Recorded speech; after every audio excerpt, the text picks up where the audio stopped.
Good day, readers and listeners, and welcome to this, a very special episode of Tom's Rapid Reviews, where each week we take a few minutes to read out a book review written by one of our fabulous Surrey Library staff. And I give you a bit of background and context about the author and the book itself, and it's all done in the hope that you might give something new a try this week. This week's episode, however, has an additional goal, and that is to tell you a bit about Black History Month. In the UK, Black History Month takes place every October. Its theme this year is Proud to Be, and the campaign intends to encourage people to share what they are proud to be as part of a month-long celebration of the incredible richness and diversity of Black heritage in the UK. In our own small way, Tom's Rapid Reviews would like to help celebrate this diversity and this history. And that's why we'll be doing two special episodes this month featuring works of classic Black literature, building blocks for what would come later. This week, we'll be talking about Alice Walker's The Colour Purple. Before we begin in earnest, a quick content warning. The book we will be discussing today features elements of physical as well as emotional abuse and sexual assault. Okay, let's begin. The Colour Purple was originally published in 1982 and was written by Alice Walker.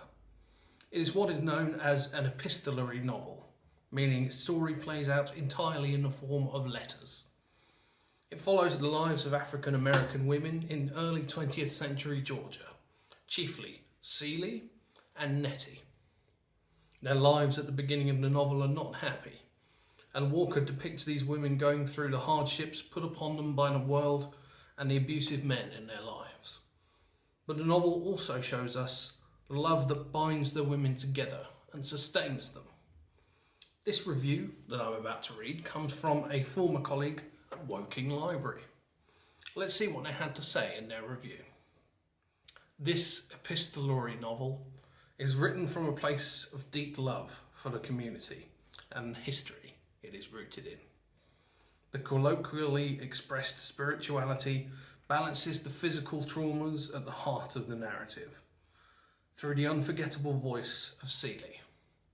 My emotional maturity grew with every page of the story because it is relayed with a powerfully gentle authority. It is both unique and universal, time-bound and timeless.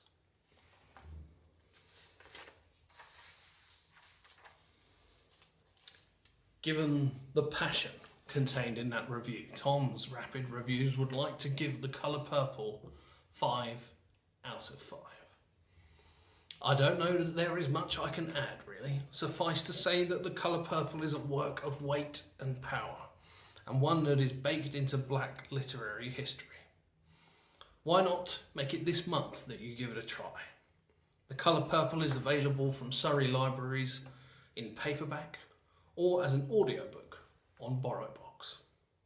Finally, as well as The Colour Purple, we'd like to draw your attention to some other recommended books for the month.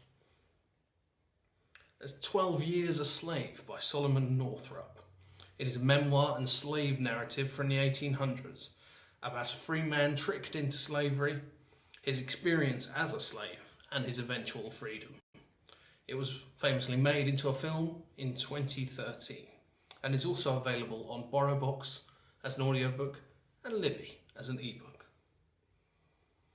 Another suggestion, I Know Why the Caged Bird Sings. It touches on issues of identity, literacy, and sexual assault.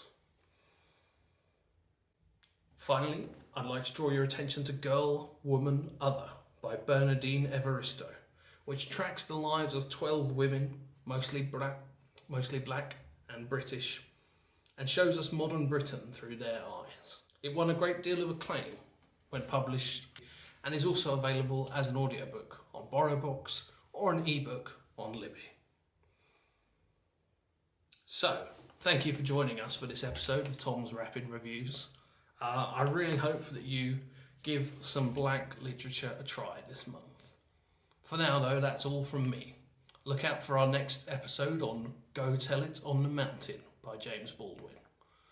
Stay safe, borrow books, and I'll see you next time for more of Tom's Rapid Reviews.